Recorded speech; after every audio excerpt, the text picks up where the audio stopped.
कर्पूरगौरं करुणावतारं संसारसारं भुजगेन्द्रहारं सदा वसन्तं हृदयारविन्दे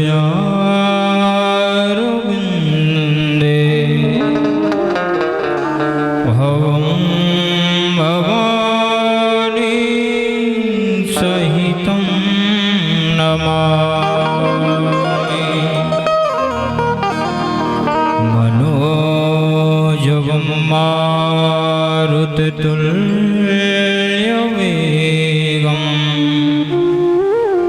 जितेन्द्रियं बुद्धिमतां वरिष्ठं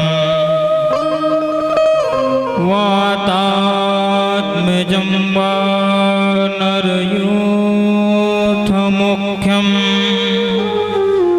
श्रीरामदूतं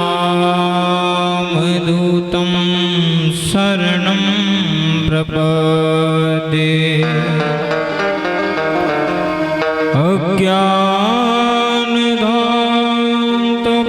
अज्ञानध्वान्तविध्वंसा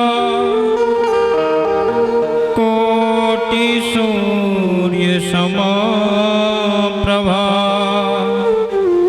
सुताख्याहि कथासारं मम कर्णिरसायनम्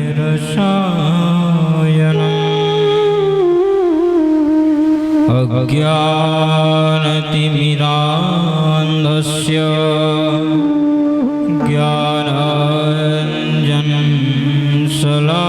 ज्ञानाञ्जनशलाकया चक्षुरोन्मीलितं येन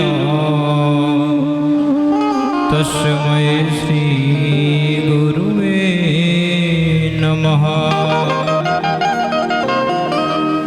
पवनतनय संकटहरण मंगलमूर्तिरूप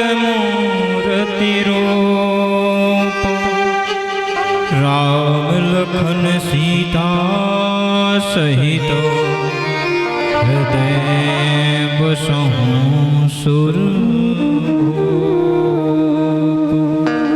हृदय बसहु सुरभूप।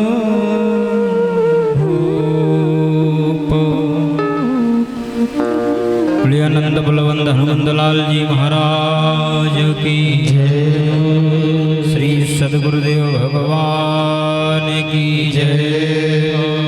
राजा रामचंद्र सरकार की जय। जय जय सिया राम।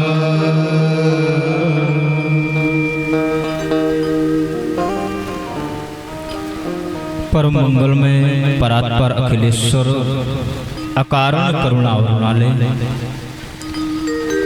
तड़ित विद्युत विनिंदक पीतांबरधारी परब्रह्म परात्पर परमेश्वर मर्यादा पुरुषोत्तम श्री राघव सरकार की यह दिव्य श्री राम कथा इस परम पावन पुण्य कथा महोत्सव में हम आप सब परम सौभाग्यशाली अपने आप को मानते हुए श्री हनुमान जी महाराज की असीम कृपा से असीम अनुकंपा से उन्हीं के चरणों में यह दिव्य कथा समर्पित कर रहे हैं। आयोजित यह पांडे परिवार भगवान की दिव्य कृपा का पात्र है, क्योंकि जो यह दिव्य आयोजन है वह सहज प्राप्त नहीं होते हैं।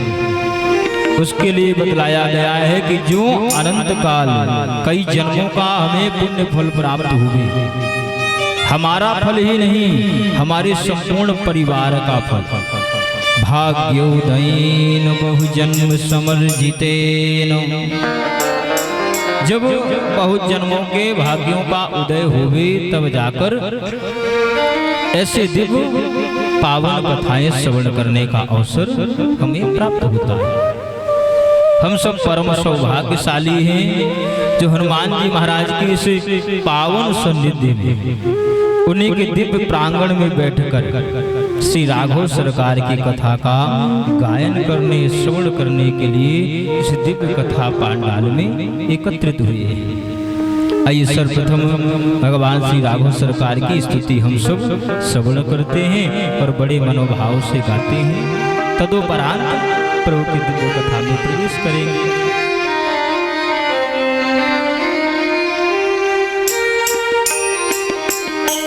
श्री रामचंद्र कृपालु भजो मन हरण भव भयदारुण। श्री रामचंद्र कृपालु भजो मन हरण भव भयदारुण।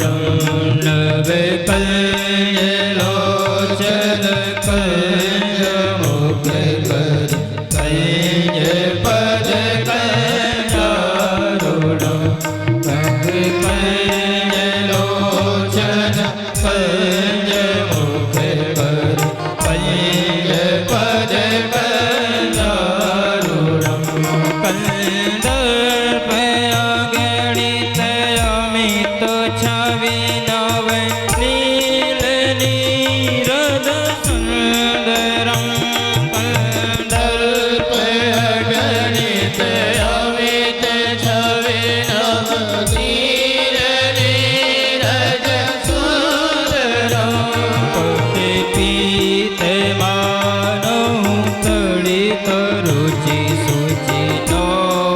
जनक सुतावरम पट पीत मानव तड़ित रुचि सुचि नौमि जनक सुतावरम।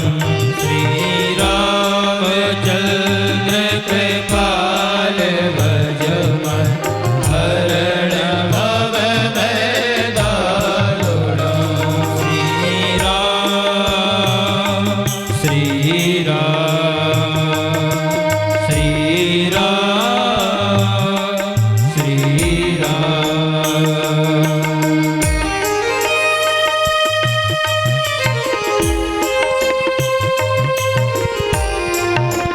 बड़े भाव से काली सी बात करते हैं।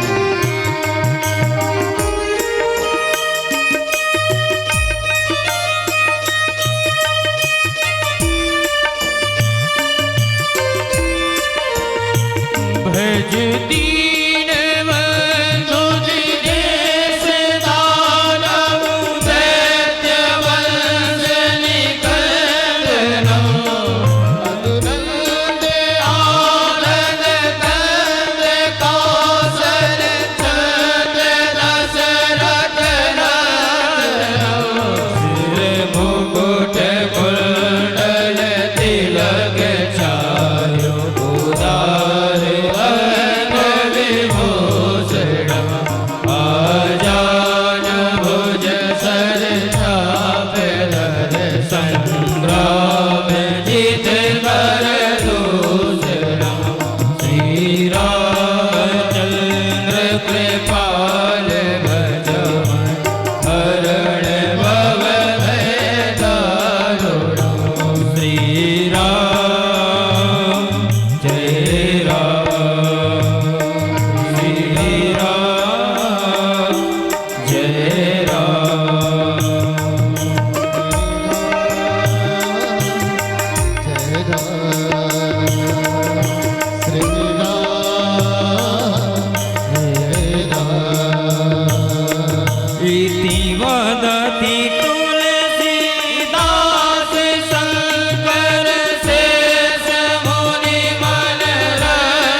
हर सुन जाई कहीं मंजुल मंगल मोल बाम अंग फुलकन लगे। श्री राजा रामचंद्र सरकार की जय। जय सिया राम जय जय सिया राम।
आइए अब हम आप सब भगवान की दिव्य कथा में प्रवेश कर रहे हैं। देखिए, कथा के पूर्व सबसे महत्वपूर्ण होता है संकीर्तन, क्योंकि प्राणी का जो मन है वह अन्यत्र कहीं ना जाए, वह मन एकाग्र हो जाए। इसके लिए प्रभु का नाम जो है सर्वप्रथम स्मरण किया जाता है। क्या पता, क्योंकि तन के स्वरूप में तो हम स्थित हो गए कथा पांडाल में, और मन हमारा कहीं अन्यत्र हो गए। सो मन हमारा इधर उधर ना भटके, उसके लिए हमें संकीर्तन प्रमुख रूप से करना ही पड़ता है। सर्वप्रथम भगवान की दिव्य कथा में हम आज प्रभु की कथा की महिमा का श्रवण करेंगे। दैव योग से कुछ समय तक यह जो मौसम है वह प्रतिकूल रहा, पर हनुमान जी महाराज ने कृपा करी और ठीक समय से आप हम सब कथा पांडाल में सुरक्षित स्वरूप से पहुंच गए। देखिए, विचार तो आज की कथा तो लगभग विलंब से प्रारंभ हुई, पर कल से हम आप सब ये विचार करेंगे कि मध्याह्न काल में 2 से 2:30 तक आप सब फुर्सत हो जाएं और 3 से लगभग 6 सवा 6 तक कथा चले, क्योंकि बरसात का मौसम है और ज्यादा अंधेला हुआ सो अन्य कीड़े मकोड़े तमाम प्रकार की आशंकाएं मन में व्याप्त रहती हैं।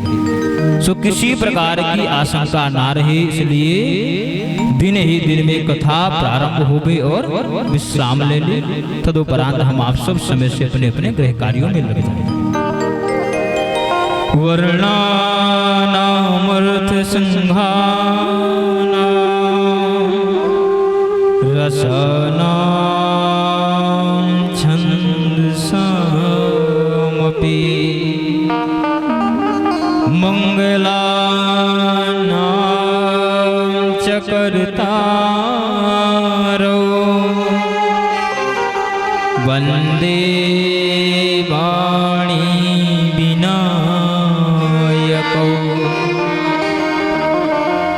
परम कृपामय भगवान की दिव्य कृपामयी छाँव और साक्षात प्रभु का वांगमय स्वरूप, साक्षात प्रभु का ही यह दिव्य स्वरूप श्री रामचरितमानस या वाल्मीकि रामायण।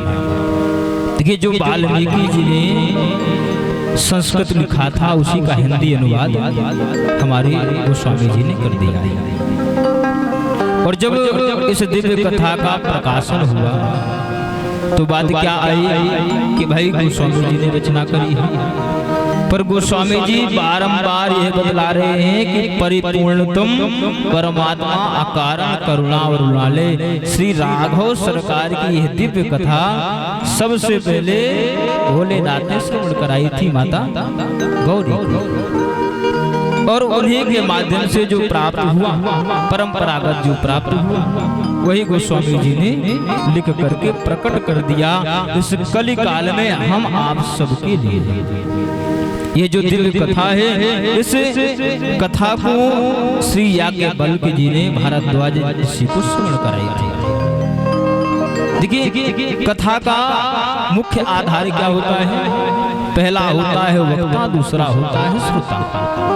पहला सुनाने वाला हो जाए, दूसरा सुनने वाला हो जाए, सो उन्हीं का जो आपस का प्रसंग है, वृत्तांत है, वही कथा के रूप में प्रसिद्ध हो गई।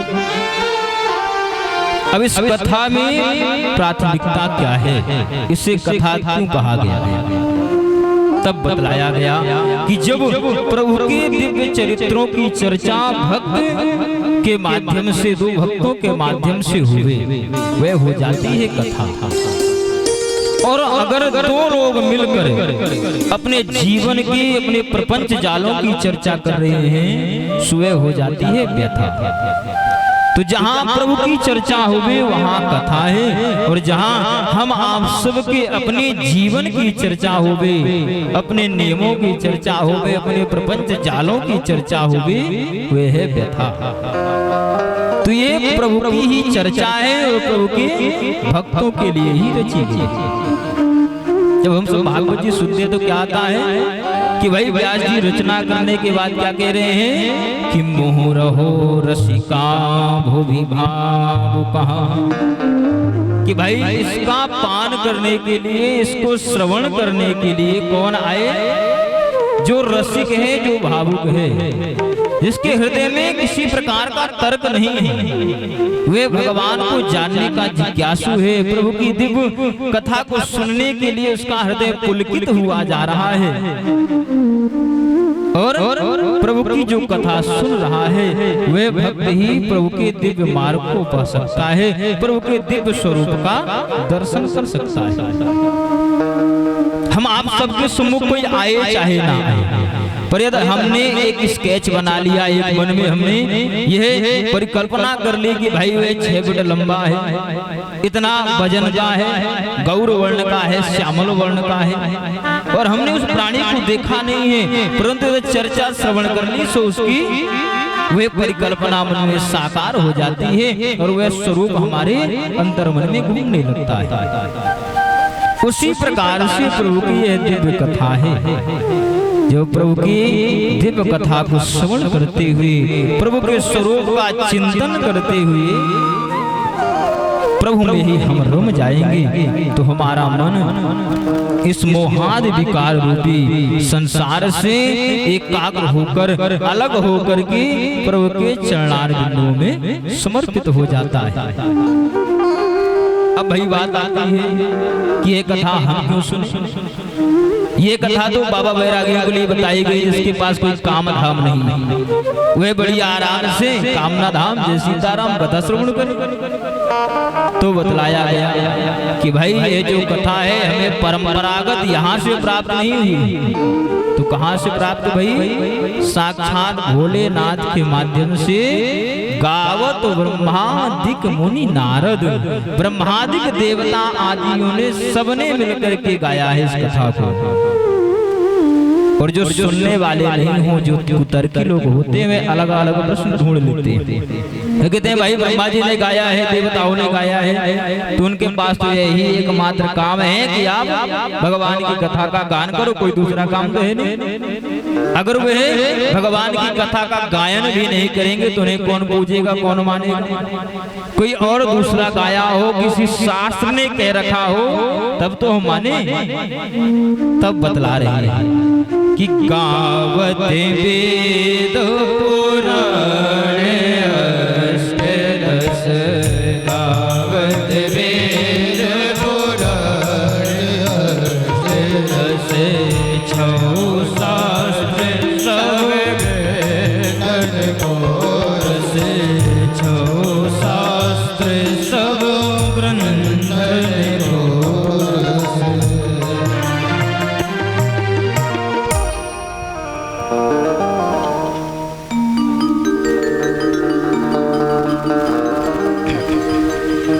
तो भैया बात आई कि वेद शास्त्रों ने गाया है कि नहीं गाया, तो क्या बतलाया कि गावत वेद पुराण अष्टदश, समस्त पुराणों में भगवान की दिव्य कथा की चर्चा करी गई है, प्रभु के दिव्य स्वरूप का चिंतन किया गया है।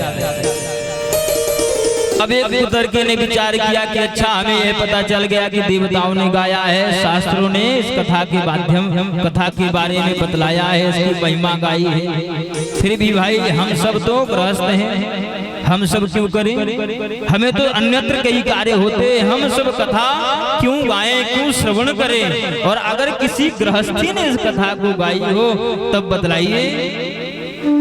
तो बतलाया गया कि आज की इस व्यवस्था को तो छोड़ दें, सबसे बड़े गृहस्थ हमारे प्रभु भोलेनाथ ने इस कथा को गाया है कि गावत संतत शंभु भवानी, गावत